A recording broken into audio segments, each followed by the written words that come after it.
हाँ बच्चों, wave optics चल रही है तरंग प्रकाश की, ठीक है, जिसमें हमें कितने खंड पढ़ने थे? 4। कौन कौन से? पहले तरंगिकाओं का सिद्धांत, कुल मिला के तरंगों का सिद्धांत, जिसमें से न्यूटन और हाइगेंस दोनों की अलग अलग व्याख्या करी जा चुकी है। क्यों भाई?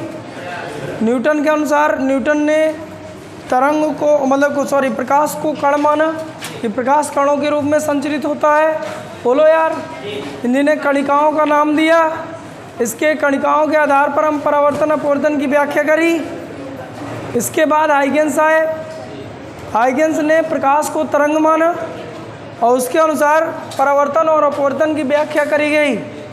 और हाइगेंस के अनुसार तरंगों के अपवर्तन और परावर्तन की जो व्याख्या है वो थोड़ी इम्पॉर्टेंट है, ठीक है, उसको थोड़ी गौर करके एक बार और देख लीजिएगा। ये हम पार्ट फर्स्ट में पढ़े हैं, इसके 4 पार्ट हैं। पहला पार्ट आपका हाइगेंस से रिलेटेड था, मतलब तरंगों से रिलेटेड था। दूसरा हम पढ़ेंगे व्यतिकरण, तीसरा हम पढ़ेंगे विवर्तन और चौथा पढ़ेंगे ध्रुवण, ठीक है बेटा। ये चारों की चारों जो घटनाएं हैं तरंगों से रिलेटेड, इनको हम एक एक पार्ट में पढ़ते जाएंगे। तो चलिए ठीक है बेटा, सेकेंड पार्ट आज हेडिंग डाल लें व्यतिकरण। या किसी का कोई क्वेश्चन हो तो पूछे बेटा। हाँ तो डालें बेटा पार्ट सेकेंड व्यतिकरण, पार्ट सेकेंड व्यतिकरण। थोड़ी थोड़ी मेरी बात समझते जाओ, समझ में आ जाएगा व्यतिकरण। देखो इधर जब क्या हुआ करता है कि जब दो तरंगे, इधर थोड़ी समझें। अभी तक हम लोग देखे थे जब किसी माध्यम में तरंगे चलती है तो माध्यम के कण क्या करने लगते हैं? कंपन करने लगते हैं। बहुत सही। इस माध्यम में खींचे गए एक ऐसा पृष्ठ जिसमें उपस्थित सभी कण कंपन की तरंगाग्र कहलाता है। लिखे थे। अब देखो मान लो हम क्या करें, 2 तरंगे एक साथ भेज दो तो क्या घटना देखने को मिलती है? यानी व्यतिकरण तरंगों का एक अध्यारोपण है। यानी तरंगों के अध्यारोपण के पश्चात जो घटनाएं मिलती हैं उनमें से एक घटना है। मान लो 2 तरंगे एक साथ भेज दी जाएं, ये है ये,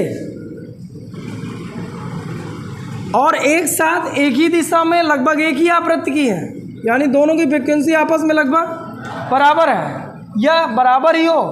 अब 2 तरंगों को एक साथ भेज दिया जाए तो इनकी जो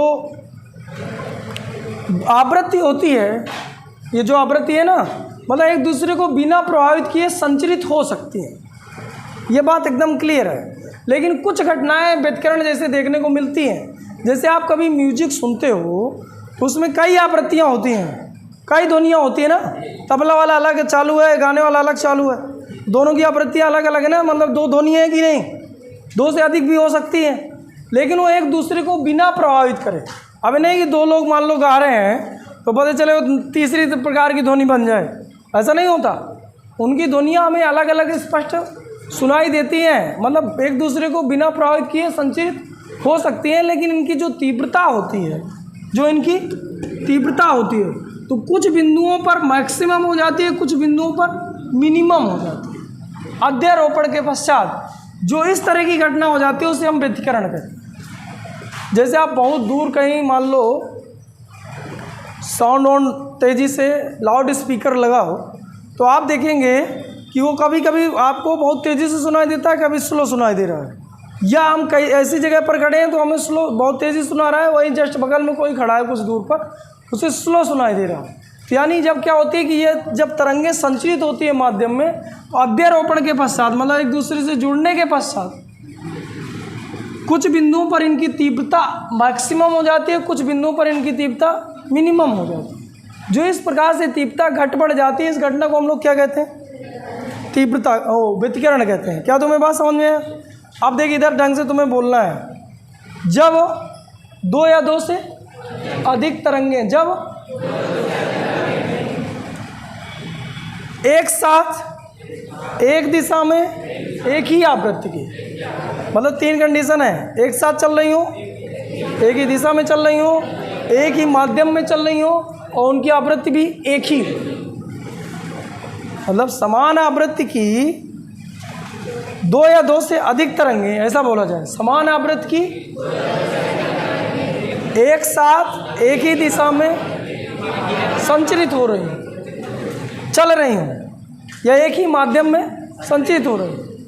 तो अध्यारोपण के पश्चात, अध्यारोपण मीन्स जुड़ने के पश्चात, अध्यारोपण के पश्चात इन तरंगों की तीव्रता कुछ बिंदुओं पर अधिकतम तथा कुछ बिंदुओं पर हो जाती है, अरे कुछ बिंदुओं पर तीव्रता न्यूनतम हो जाती है। इस घटना को प्रकाश का या तरंगों का, इस घटना को तरंगों का, लेकिन हाइगेंस जैसे वैज्ञानिकों ने प्रकाश को क्या माना है, तो तरंगों का व्यतिकरण भी आगे पढ़ेंगे, ठीक है। लेकिन अभी हम लोग पढ़ रहे हैं तरंगों का व्यतिकरण, और आगे हम प्रकाश का भी व्यतिकरण पढ़ेंगे। क्योंकि प्रकाश एक तरंग है, अभी हम ये मान के पूरा हल कर रहे हैं, क्योंकि हम क्या पढ़ रहे हैं, तरंग प्रकाश की, यानी प्रकाश को हम क्या मान के रखे हैं, तरंग। अरे आया, फिर से बोले, समान आवृत्ति की दो या दो से जब एक साथ एक ही दिशा में एक ही माध्यम में संचित होती है, तो अध्यारोपण के कुछ बिंदुओं पर इनकी तीव्रता अधिकतम हो, कुछ बिंदुओं पर इस घटना को तरंगों का व्यतिकरण कहते हैं। नहीं आया, नहीं है। अच्छा, जिन बिंदुओं पर तरंगों की तीव्रता अधिकतम हो जाती है और कुछ बिंदुओं पर तरंगों की तीव्रता, तो अधिकतम और न्यूनतम के आधार पर व्यतिकरण कितने प्रकार का, पहले आप डिफिनीशन लिख लो फिर लिखते जाएं, खुद से लिखे। अभी जो सुना समझा वही लिख लेना है। मिलाओ बेटा, लिख गया। हमने लिखा समान आवृत्ति की दो या दो से अधिक तरंगें एक साथ एक ही दिशा में व एक ही माध्यम में या समांग माध्यम में, जैसा भी लिखे हो, संचरित होती हैं, तो अध्यारोपण के पश्चात संचरित होती हैं, तो अध्यारोपण के पश्चात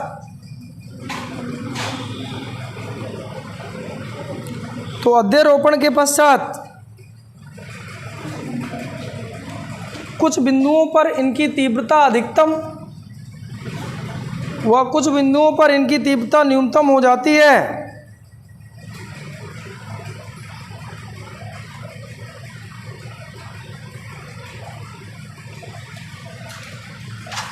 कुछ बिंदुओं पर इनकी तीव्रता अधिकतम व कुछ बिंदुओं पर न्यूनतम हो जाती है। इस घटना को तरंग का व्यतिकरण कहते हैं। इस घटना को तरंग का व्यतिकरण कहते हैं। इस घटना को तरंग का व्यतिकरण कहते हैं।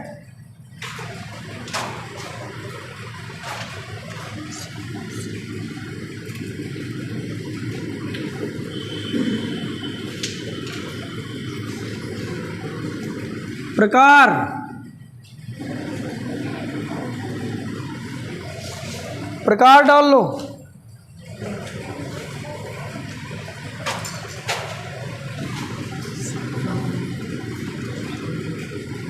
प्रकार, व्यतिकरण के प्रकार, तो पहले डाल लो। ये व्यतिकरण दो प्रकार से प्राप्त होता है, या दो प्रकार का होता है। पहला संपोषी व्यतिकरण, संपोषी व्यतिकरण, संतोषी लिख गया क्या?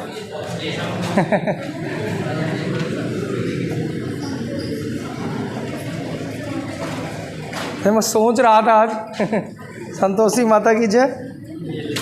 आज नव दुर्गा है, आज से प्रारंभ होता है ना, वो तो 9 दिन चलता है। आज से प्रारंभ हो रहा है ना, आज से देवी जी बैठेंगे जगह जगह पे। अभी नहीं बैठे?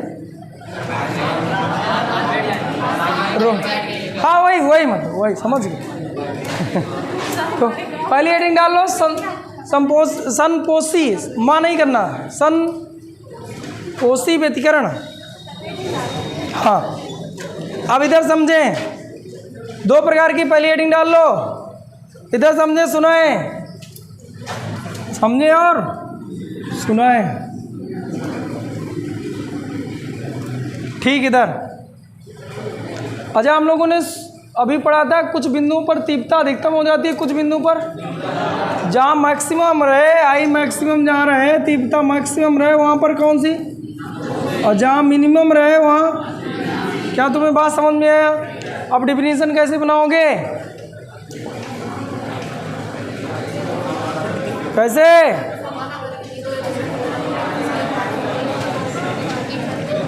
संपोषी व्यतिकरण किसे कहते हैं? समान आवृत्ति की तरंगों के अध्यारोपण के पश्चात जिन बिंदुओं पर तीव्रता अधिकतम मिलती है। क्यों भाई? समान आवृत्ति की तरंगों के अध्यारोपण के पश्चात जिन बिंदुओं पर तरंग की तीव्रता अधिकतम मिले, उन बिंदुओं पर मिलने वाले व्यतिकरण को नहीं है या नहीं है? फिर से बोले। समान आवृत्ति की, बोलो, समान आवृत्ति की दो हे प्रभु, हे प्रभु, यार एक एक से पूछना चालू करूँ क्या, तब बोलोगे? क्या क्या क्या बोला मैंने? समान आवृत्ति की दो या दो से अधिक तरंगे अध्यारोपण के पश्चात जिन बिंदुओं पर इनकी तीव्रता अधिकतम हो जाती है, उन बिंदुओं के व्यतिकरण को संपोषी व्यतिकरण। हाँ, लिखो गुस्से।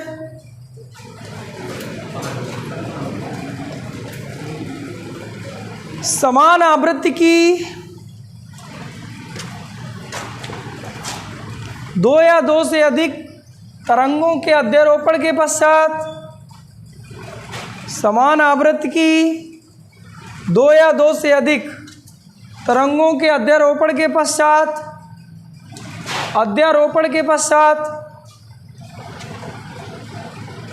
समान आवृत्ति की दो या दो से अधिक तरंगों के अध्यारोपण के पश्चात जिन बिंदुओं पर इनकी तीव्रता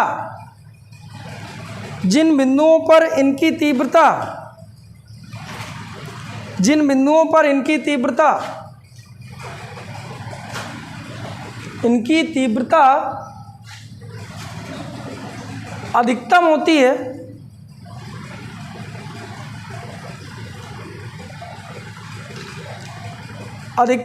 है,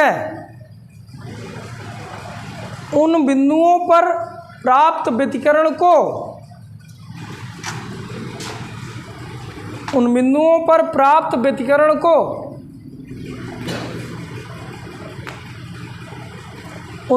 पर प्राप्त व्यतिकरण को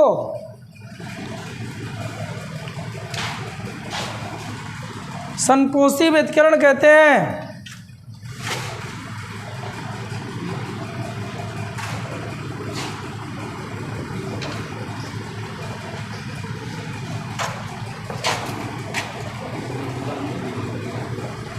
अरे लिखा, दूसरा लिखे विनाशी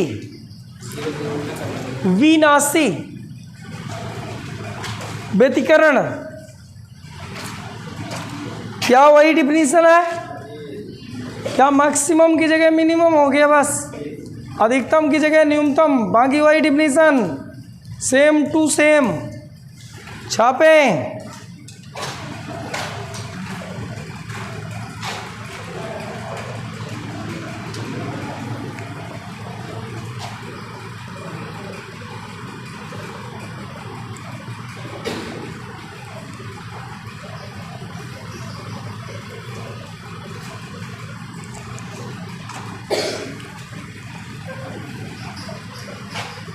लिख गया?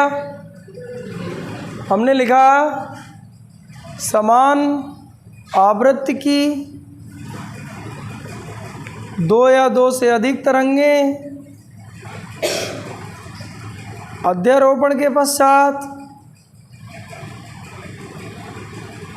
जिन बिंदुओं पर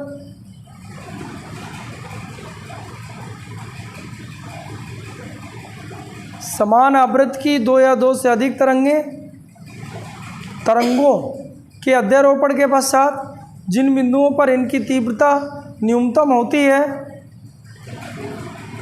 उन बिंदुओं पर प्राप्त व्यतिकरण को इन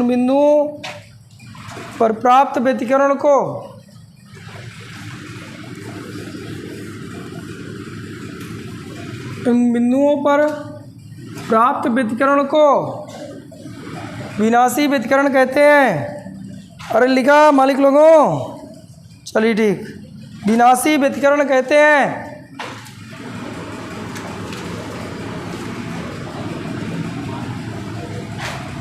दोनों हो गए। अब हेडिंग डालिए, व्यतिकरण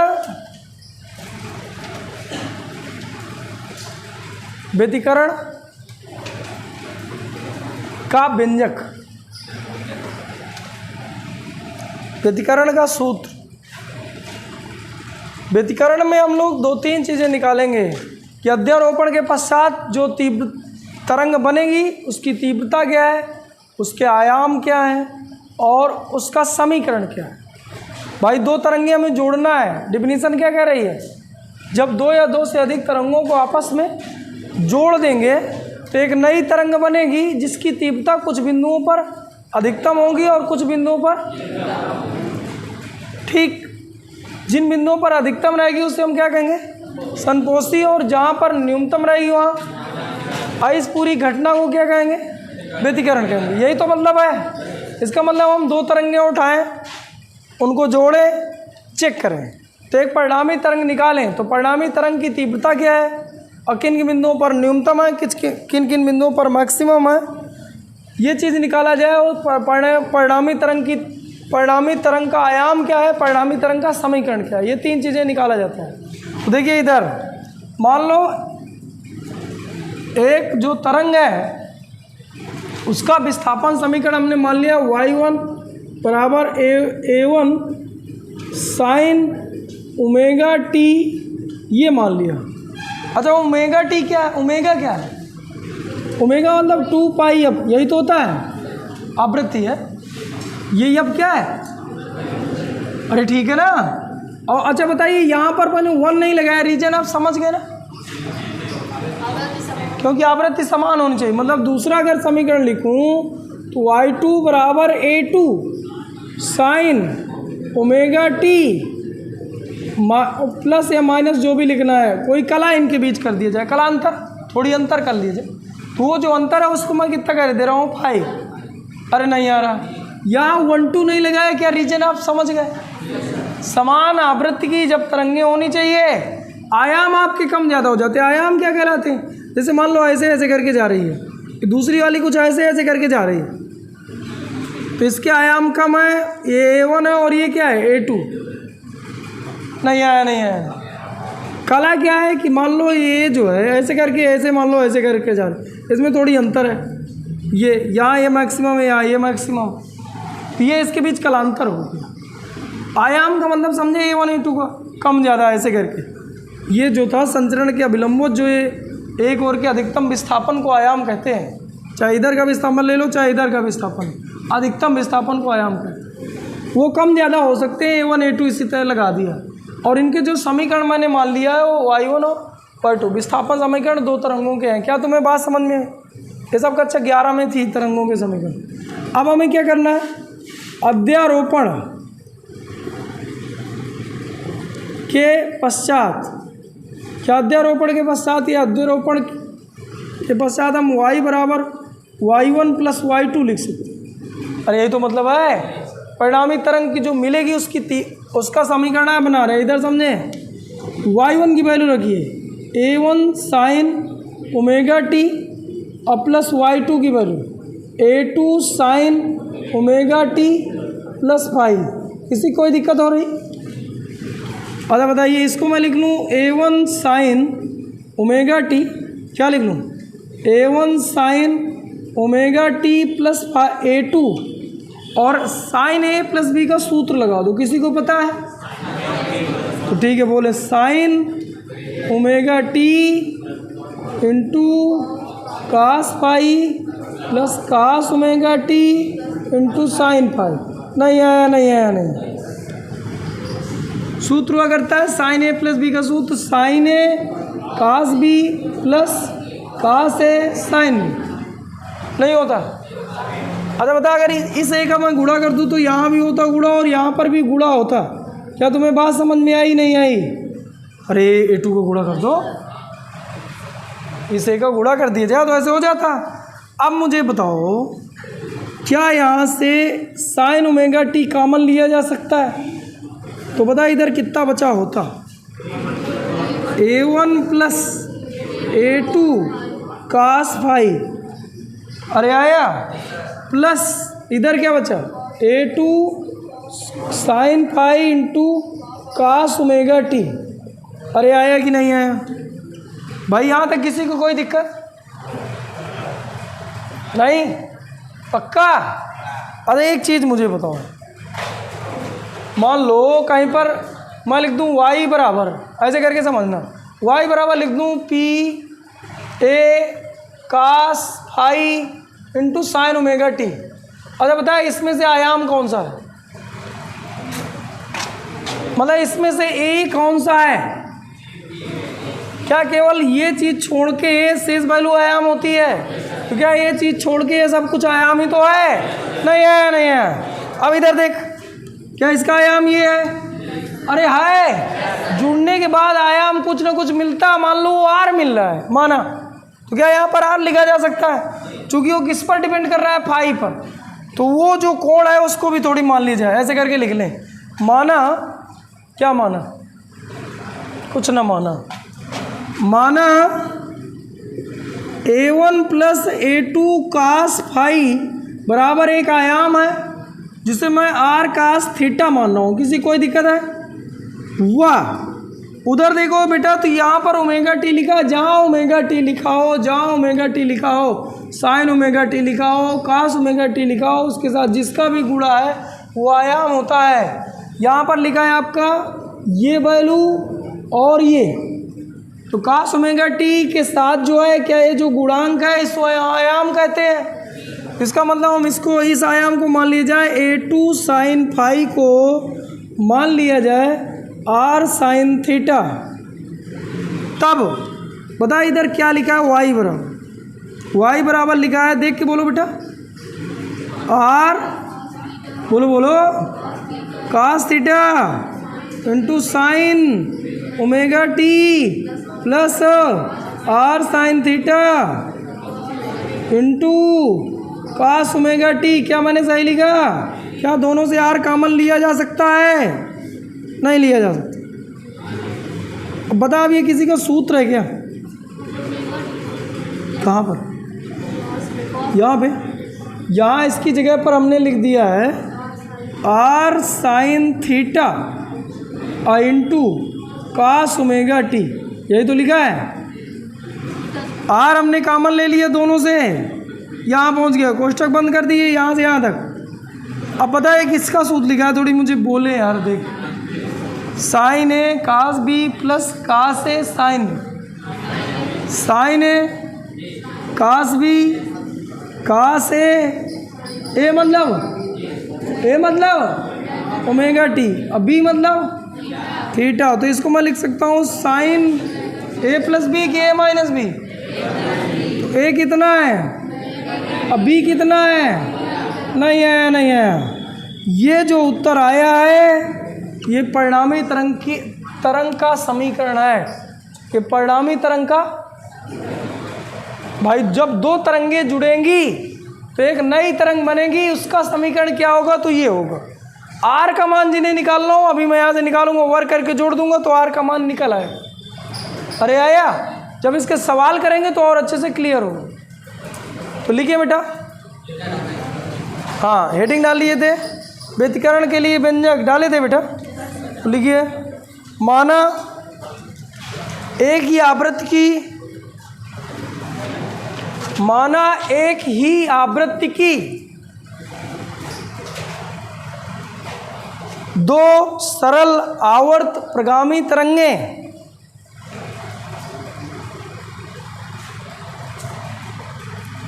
तो दो सरल आवर्ती प्रगामी तरंगें एक ही दिशा में चल रही हैं।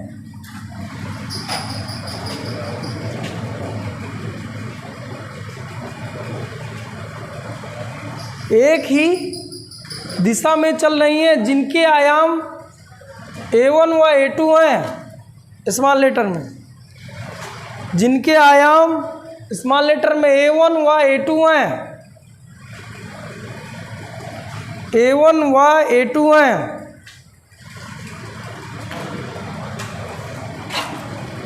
A1 व A2 हैं। वह माध्यम के किसी बिंदु पर इनके बीच कलांतर फाई है।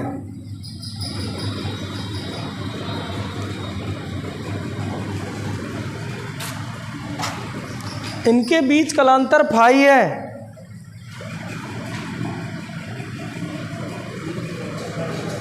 इनके बीच कलांतर फाई है। इनके बीच कलांतर फाई है। तब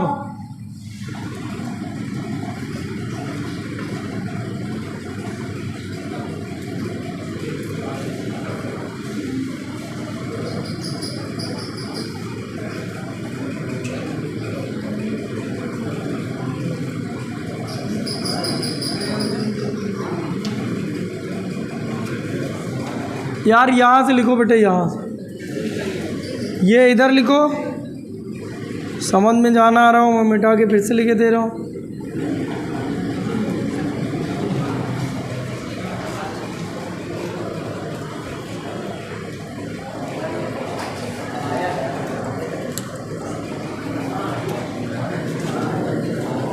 ये लिखना है, लिखो बेटा।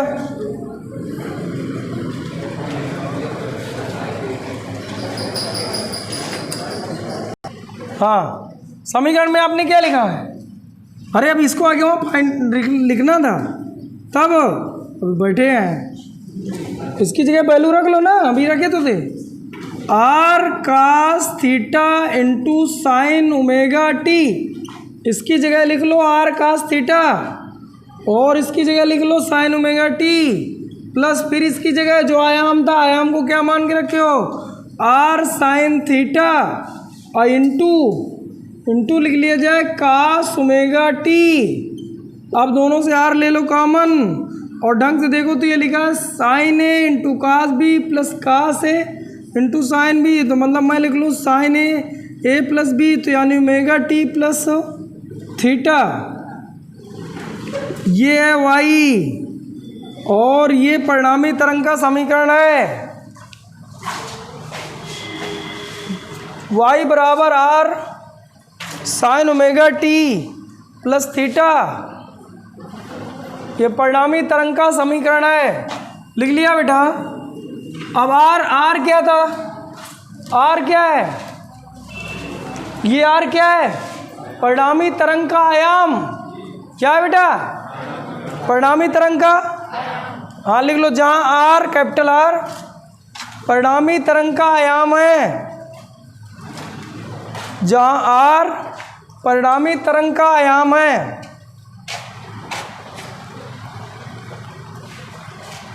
परिणामी तरंग का आयाम है।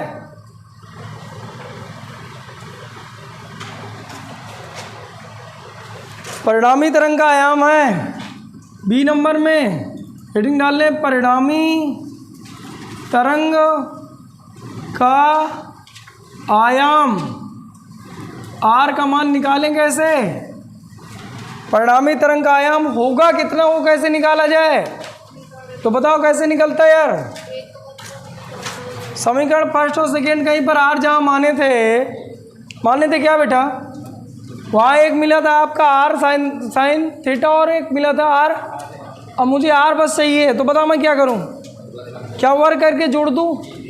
तो बताओ इसका मतलब हम लोग इसे लिख सकते हैं, उसे जहाँ पर माने थे उन्हें समीकरण फर्स्ट और सेकेंड दिखा दो, या मैं ऐसे नहीं मानना तो ऐसे लिखो। चूंकि हम लोगों को पता है, क्या पता है? क्या माने थे यार, बोलो बेटा।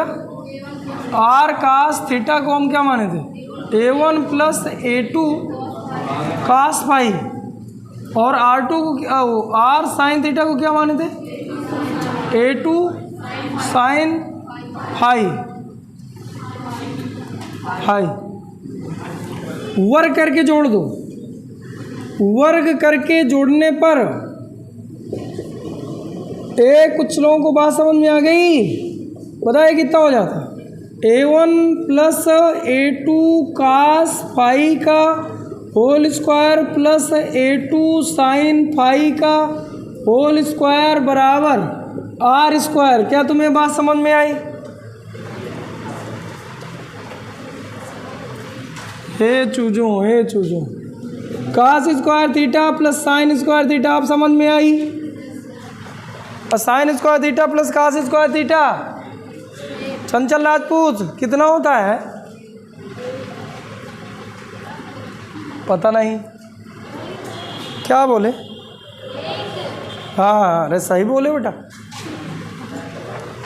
ये समझ में आया मैंने करा क्या है, दोनों बच्चों को वर्ग करा है फिर जोड़ा है, तो इसका वर्ग करे तो ये लिखा है, इसका वर्ग करे तो ये लिखा है, इसका वर्ग करे तो ये लिखा है, इसका वर्ग करे तो ये लिखा है, दोनों से आर कॉमन लिया हूँ, sine square theta plus cos square theta बराबर 1। पता है इसका वर्ग तोड़ यार कितना आता, तोड़ो थोड़ी, a प्लस बी का होल स्क्वायर टूटता मेरे हिसाब से, बोलो A1 square plus A2 square cos square phi plus a square plus B square बन गया। अब क्या लिखूं, 2A1 A2 cos phi plus A2 sine square A square, A2 square होगा ना, A2 स्क्वायर, यहाँ पर भी स्क्वायर नहीं लगा, A square plus B square, इसमें भी तो स्क्वायर लगेगा, A2 square sine square phi बराबर आर स्क्वायर। क्या तुम लोगों की बात समझ में आ रही है नहीं आ रही? ये लिखा है A square plus B square, इस पूरे का स्क्वायर ये लिखा है, प्लस 2AB, और फिर ये लिखा है, गौर से देख ये पहलू और ये पहलू कितना, A2 स्क्वायर ले लूँ कॉमन तो इधर बचता sine square phi plus cos square phi बराबर 1, कुल मिला के आ जाता A1 square plus A2 square plus 2A1 A2 cos phi बराबर आर का अंडर रूल। ये परिणामी तरंग के आयाम का समीकरण है, लिखे परिणामी तरंग के आयाम का समीकरण। अच्छा क्या ऐसा सूत्र तुम्हें और कभी मिला था? अच्छा 11 में वेक्टर में दो वेक्टरों को जोड़ने के लिए, यानी तरंग जो है वेक्टर के हिसाब से जुड़ती है, बोलो यार।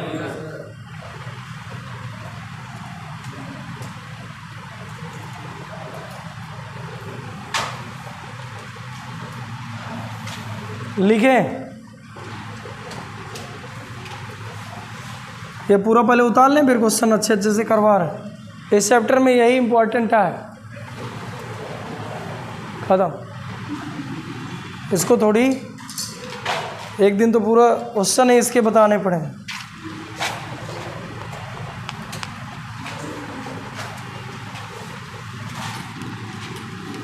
इसको थोड़ी अच्छे से पढ़ें और एक दिन पूरा क्वेश्चन पर पढ़ाना पड़ेगा।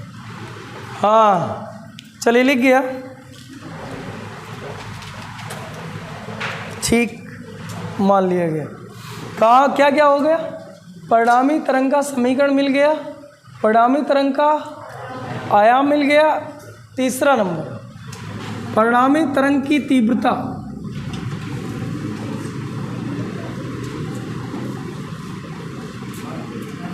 परिणामी तरंग की तीव्रता, परिणामी तरंग की तीव्रता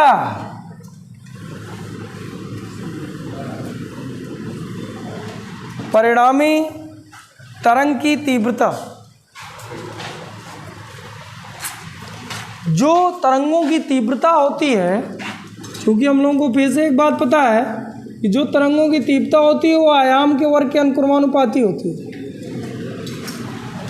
अरे बोलो यार, या इसी को लिख लिया जाए k² तो आप इधर देखो r² बराबर आपका सूत्र मिला था a1² plus a2² plus 2a1 a2 cos phi मिला था बेटा, ठीक है। अच्छा बताओ, अगर मैं दोनों पक्षों में k का गुणा कर दूं,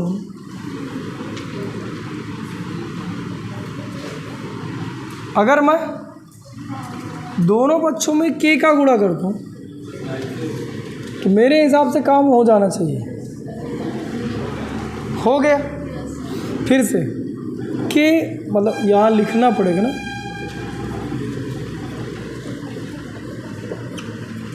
दोनों पक्षों में k क्या है? नेतांक है, कोई नेतांक अनुक्रमानुपाती है तो उसको बराबर तोड़ा हो तो कोई ना कोई नेतांक लगाओ। हाँ, k का गुणा करने पर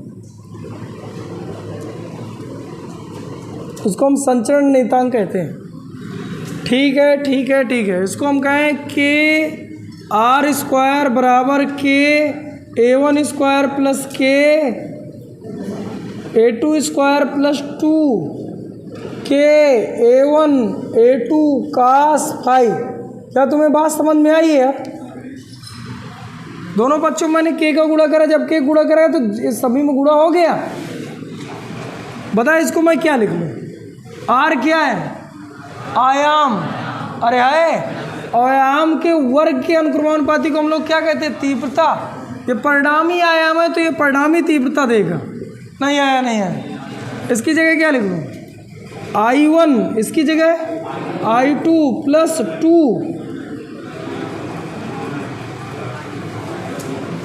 इसको अगर गौर से देखो तो क्या मैं लिख सकता हूँ k² या ऐसा k a1² into k a2²। नहीं है, नहीं है। गौर से देखो, गौर से, थोड़ी देर बाद समझ में आएगा। आ गया? और इसको मैं क्या कह दूँ? I1, चूंकि इसको हमने क्या कहा है? I1, और इसको क्या कहें? I2। यार भाई इसको कह रहे थे, इसको कह रहे थे I1, इसको क्या कह रहे थे? ऐसे ही तो यहाँ भी लिखा है, तो हम इसको कुल मिला के कह सकते हैं I बराबर I1 plus I2 plus 2 under root I1 I2 cos phi. ये परिणामी तरंग की तीव्रता का समीकरण है।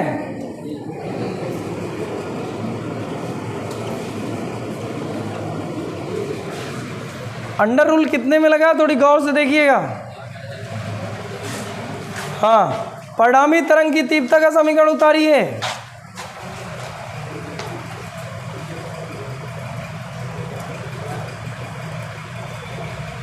परिणामी तरंग की तीव्रता का समीकरण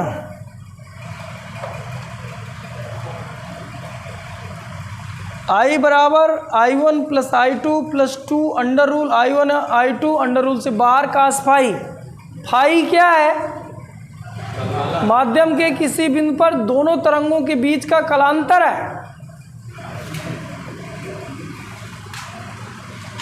हाँ, अच्छा, अब हम लोगों ने पढ़ा था कि कुछ बिंदुओं पर तीव्रता अधिकतम होती है, कुछ बिंदुओं पर तीव्रता, जहाँ पर अधिकतम होती है वहाँ पर संपोषी और जहाँ पर न्यूनतम होती है वहाँ नहीं है।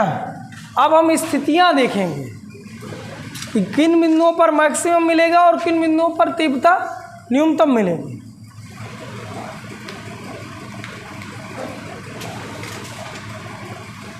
उतरा? नहीं उतरा।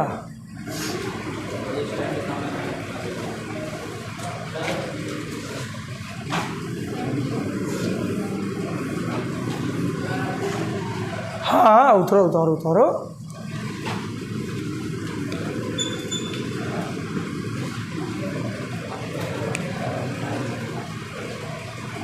छप गया। चंचल राजपूत नहीं दिख रहा। हाँ हाँ, लिख लिया। क्या लिखे थे भाई?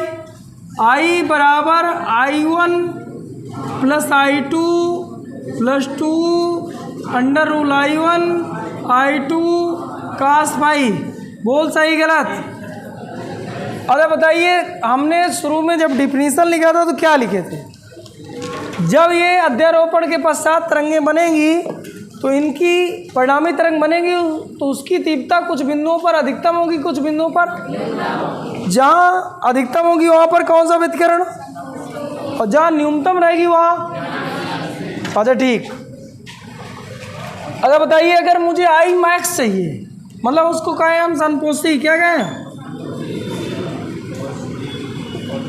और विनाशी। हाँ अच्छा, संपोषी के लिए आई कितना होना चाहिए और ये कितना होना चाहिए? क्या तुम्हें बात समझ में आ रहा है? अरे बताओ, ऊपर तो सूत्र रखा है, इस सूत्र से तुम्हें पूरा दिमाग लगाना है कि बता ये सूत्र यानी तीव्रता जो है क्या वो कलांतर पर डिपेंड कर रही है, फाई पर डिपेंड कर रही है? फाई डिसाइड करेगी, क्यों भाई? अरे बताइए, फाई का यानी कास का न्यूनतम मान कितना होता है? कास फाई का न्यूनतम मान कितना होता है? कास थीटा का न्यूनतम मान -1 होता है, 1 होता है कि 0 होता है?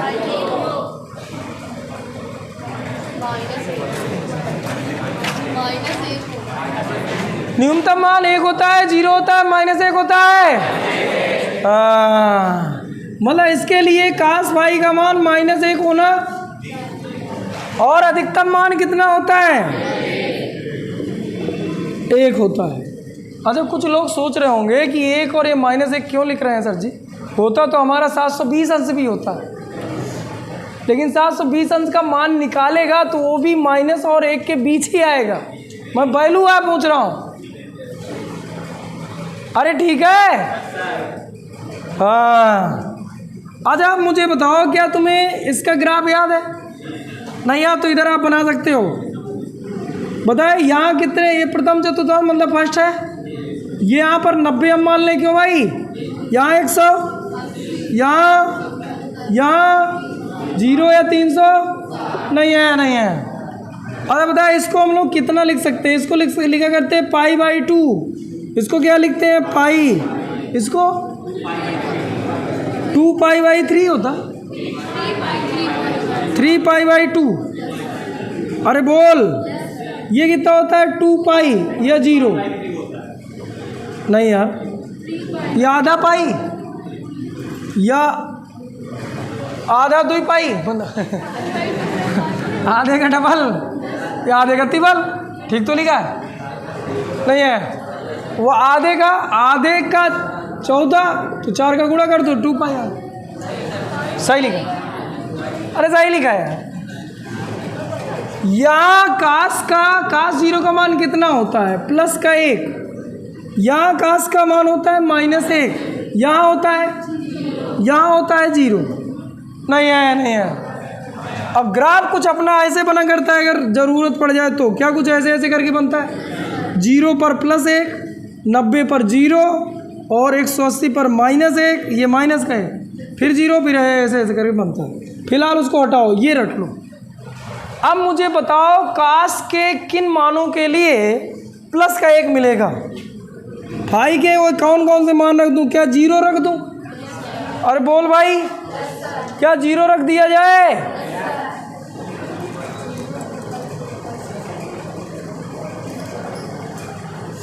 हाँ, 0 रख दे तो भी 1 मिलता। फिर बता, अगर 0 रखने के बाद फिर से अगर मुझे 1 चाहिए तो कितना रखूं? 2π। बोले यार, फिर ऐसे करके रखूँ तो अब कितना रखूँ? 4π। ऐसे क्या रखता चला जाऊँ? क्या इन सभी मानों के लिए कास थीटा का मान 1 होगा? नहीं आया, नहीं आया, नहीं आया। अब पहला क्वेश्चन पूछा करता है कि बिना संपोषी व्यतिकरण के लिए कलांतर क्या होगा, और ऑप्शन दिया रहता है इनमें से। तो ये जो वैल्यू है ये कलांतर है। यहाँ पर इन बिंदुओं पर हमें क्या मिलेगा? अधिकतम तीव्रता। नहीं आ रही बात?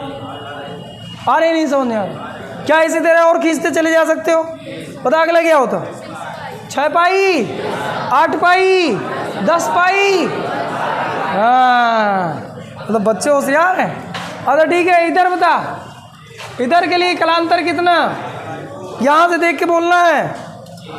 -1 कहाँ मिलेगा, पहला पाई, फिर पाई, इधर पाई, 2 पाई हो गया, फिर इधर से 1 पाई और, अरे यहाँ तक आए तो 2 पाई ना, फिर एक और जुड़ गया तो 3 पाई, फिर यहाँ से आए 2 पाई में 1 पाई, मतलब अरे आया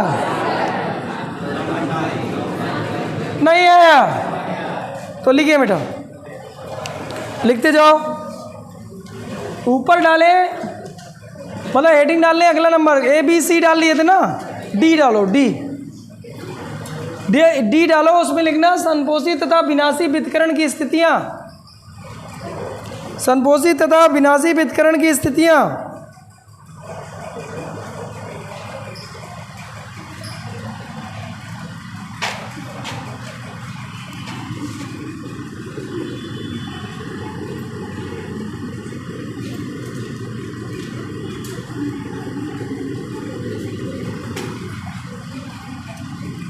जैसा तुम्हें दिख रहा है वैसा ही छापे। वो ये, हाँ बहुत अच्छे। दूसरा नंबर पूछा करता है पथांतर, कितने अंतर के बाद मिलेगी। दूसरा नंबर मिलता है पूछता है पथांतर, लिखते जाओ, 4-5 है, इसी से पूरे के पूरे न्यूमेरिकल के लिए है, कुल मिला के न्यूमेरिकल के लिए इम्पोर्टेंट। जब भी मैं तुमसे पूछूंगा कोई क्वेश्चन यहीं से पूछूंगा, ध्यान देना। जो आपके कक्षा 12 में है पूरा काम यहाँ से चल जाएगा, फिर जो अदर क्वेश्चन पढ़ाएंगे वो कहीं से भी हो सकता है। हाँ,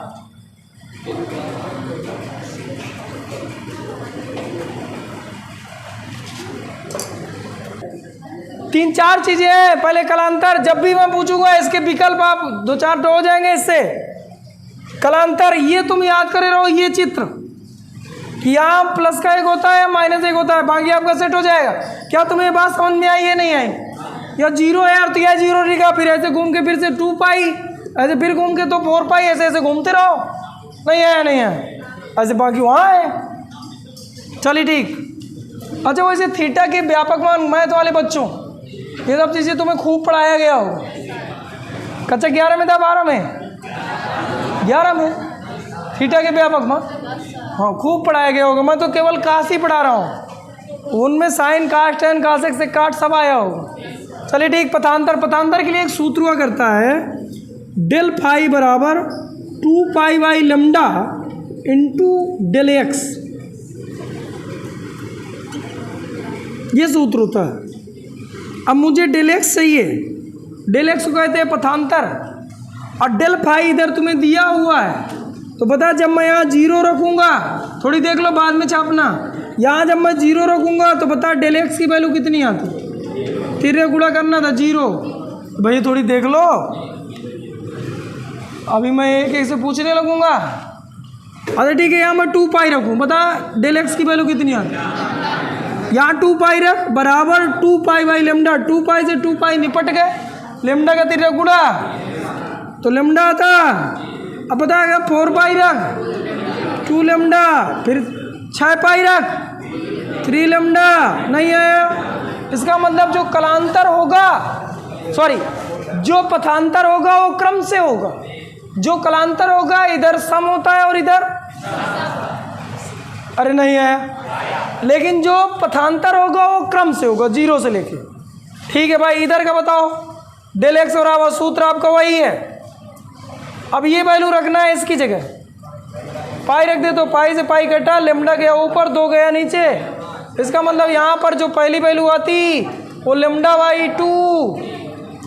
अब दूसरी वैल्यू उठा के रखो, कितना आता है, यहाँ रखना है 3 पाई, तो पाई से पाई कट गया, 3 गुणा होता तो 3 लेमडा बाई 2। यानी मैं लिख सकता हूँ 3 लैम्डा बाई 2, 5 लैम्डा बाई 2। हाँ, अब आ गया समझ में। ये सब विकल्प में काम आएंगे और 12 में यही विकल्प आते हैं, सब गलत करके चले आते हो। कैसे तैयार करना है अपने हिसाब से सोचो, मुझसे कभी गलत नहीं होता, क्योंकि ये आप याद कर लो, एक सूत्र याद कर लो। हाँ चलिए ठीक है, तीसरा नंबर लिखे बेटा, दूसरा नंबर। हाँ रुके हैं और क्या करें।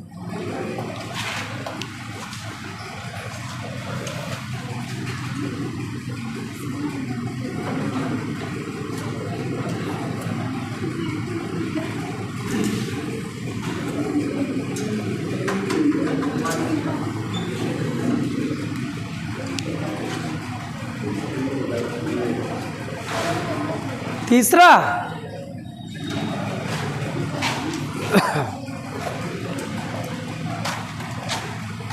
अच्छा बता, तीव्रता मिलती कितनी? यहां देखो, फाई की जगह 1 रखना है, तो बताइए कितना लिखा है?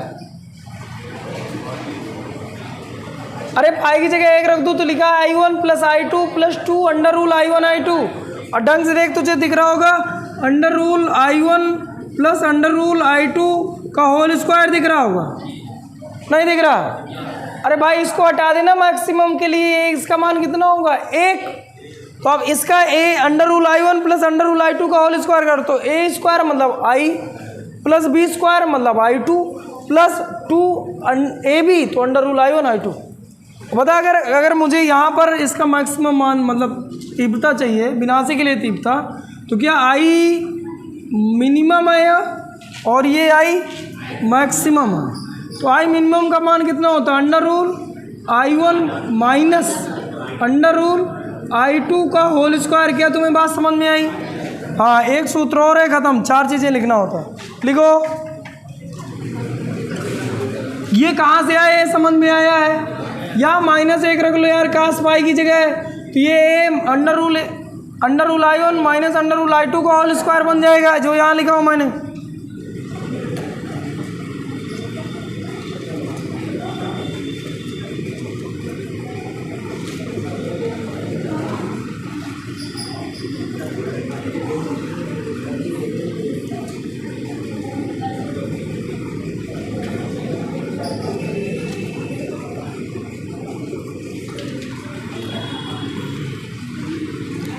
ये 4 सूत्र हैं, पूरा न्यूमेरिकल निपटा देगा ये कक्षा 12 का आपका। बाकी कुछ कंपटीशन लेवल के होंगे, उनको मैं अलग से करा दूँ।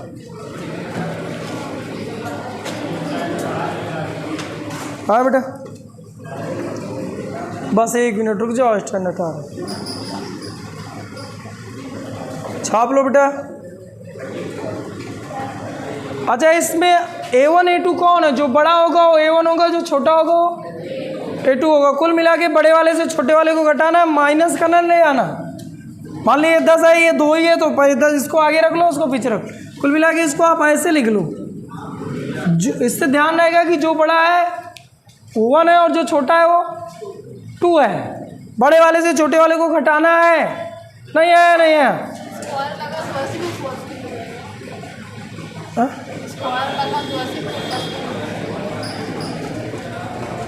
थोड़ी देख लो क्या सूत्र में।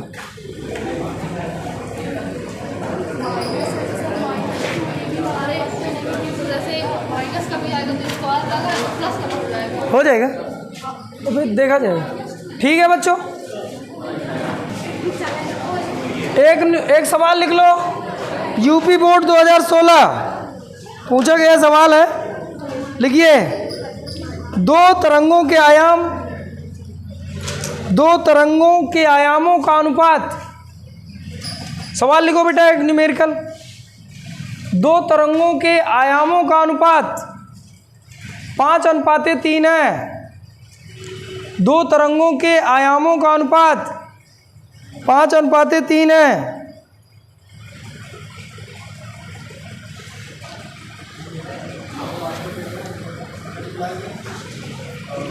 संपोषी तथा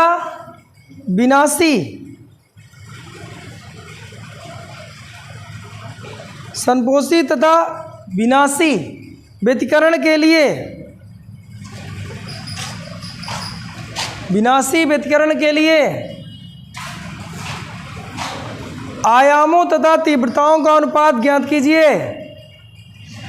आयामों का अनुपात अलग चाहिए, तीव्रताओं का अनुपात अलग चाहिए। आयामों तथा तीव्रताओं का अनुपात ज्ञात कीजिए।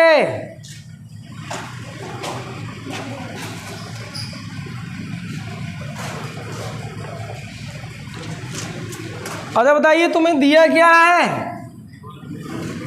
हाँ, A1/A2 आयाम का अनुपात दिया है। अरे बोल यार, तो इसका मतलब मैं लिख सकता हूँ A1/A2 हमें दे के रखा है, कितना दिया? 5:3। 5/3 ये आपको दिया है बेटा। अब मुझसे क्या पूछा है? संपोषी तथा विनाशी के लिए आयामों का अनुपात, मतलब मुझे A मैक्स बटे A मिनिमम इसका अनुपात पूछा है, और तीव्रताओं का अनुपात यानी I मैक्स बटे I मिनिमम ये पूछ के रखा है। बहुत सही बेटा, ये दिया है आप लोगों को और ये दो काम करने को कहा है। बहुत अच्छे बच्चे हैं। कोई सूत्र आपकी नज़र में है? हाँ, कौन सा भैया? ये चौथा वाला सूत्र दिख रहा है क्या? अरे बोलो। हाँ, क्या लिख ले? अच्छा बताइए, इसमें से क्या है? A1 को मैं 5 लिख सकता हूँ क्या? या अगर आपके समझ में ना हो तो आप तिर्रे गुणा कर सकते हो, तो 5/3 A2 लिख सकते हो। अच्छा बताइए, यहाँ से अगर मैं हल कर लेता तो A1 को लिख सकता था 5/3 A2 लिख सकता था। अब अपना सूत्र है I मैक्स बटे I मिनिमम। I मैक्स का सूत्र क्या है? कि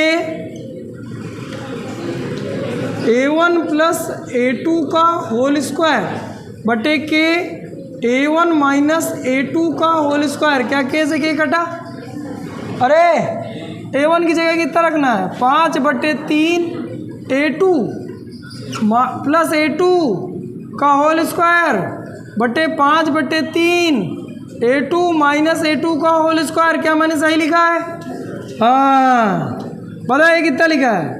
3 के 3, 3 और 5 8, 8/3 A2 बटे नीचे लिखा है 3 के 3, 3 में से 5 गया तो 2, 2/3 A2 का होल स्क्वायर पूरा एक साथ लगा दें। क्या A2 से A2 गया, 3 से 3 गया, 16 मतलब काट लें तो 4/1 उसका स्क्वायर, तो 16:1। ये तीव्रताओं का अनुपात है जो सेकंड नंबर पे हम लोग हल कर लिए। पहला उत्तर आता, मतलब ये तीव्रताओं का अनुपात आता 16:1। अब उनके आयामों का अनुपात चाहिए। हाँ, आयामों का अनुपात, इसका कोई सूत्र है? यही सूत्र उतारो, ये सूत्र लिखवाया था मैंने। तो I मैक्स बटे I मिनिमम बराबर सूत्र होता है के A1 प्लस A2 का होल स्क्वायर बटे के A1 माइनस A2 का होल स्क्वायर। अच्छा बताइए, मुझे तीव्रता नहीं चाहिए, मुझे आयाम चाहिए। है तो बताए, इसकी जगह भी सूत्र तो बदल सकते हैं। यहाँ क्या लिख लें? I मैक्स की जगह I बराबर सूत्र क्या होता है? के A स्क्वायर। तो के A मैक्स का स्क्वायर नहीं है। इधर क्या लिख लें? के A मिनिमम का स्क्वायर। अब मुझसे यही पूछा था पहले नंबर में, मैं वही सूत्र यूज करा हूँ। I की जगह जो तीव्रता होती है आयाम के वर्ग के अनुपाती होती है, वही लगाया मैंने। के से के काटा, के से के काटा। अब मुझसे पूछा गया है I मैक्स बटे I minimum, sorry A max बटे A मिनिमम। आप ढंग से देखो, मुझे लगता है स्क्वायर से स्क्वायर भी कट रहा है। देख लो, कट रहा है। इसका होल स्क्वायर कर लो, इसका होल स्क्वायर कर लो, फिर स्क्वायर से स्क्वायर काट दो। A1 प्लस A2, A1 बटे A2 कुल मिला के आया A1 प्लस A2 बटे A1 माइनस A2। ये बचा आपका। पता है A1 प्लस A2 की जगह मैं कितना लिखूं? अच्छा, A1 की जगह कितना लिखूं?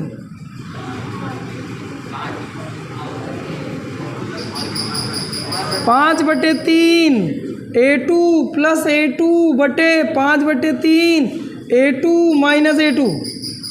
वैसे एक चीज़ मैं तुम्हें बताऊँ, ये नौटंकी छोड़ो, A1 की जगह कितना लिखो, A2 की जगह 3 अनुपात है। जो भी इनका अनुपात रहा होगा, मान लिया अनुपात को जब हम लोग बराबर में तोड़ते हैं तो कोई ना कोई कांस्टेंट वैल्यू को इधर गुणा कर देते हैं। मान लो ये गुणा कर दो तो लास्ट में वो जुड़ के फिर बाहर से कट जाना है यार, क्या इतना दिमाग लगाएं। नीचे आप लिखो 5 - 3 खत्म। तो उधर कितना है 8, नीचे आया 2, यानी 4:1। एक उत्तर आया था 4:1, उत्तर आता 16:1। खत्म बात। आयामों को जो अनुपात होगा 4:1, तीव्रताओं को जो अनुपात होगा 16:1। दोनों उत्तर हैं। अरे ठीक है, ठीक। आपके पास जो भी किताब है उस किताब से आपको पढ़ना है ये तीव्रताओं का अनुपात। ऐसे जो मैंने एक क्वेश्चन अभी कराया है इससे रिलेटेड कम से कम 2-4 क्वेश्चन दिए हों, कम से कम 2-4 क्वेश्चन, ठीक है। एनसीईआरटी के अतिरिक्त कोई दूसरी किताब। एनसीईआरटी में एक क्वेश्चन दीर्घ वाले पूछता है बस, बड़े बड़े से, ठीक है। आप लोग ट्राई करिएगा थोड़ी।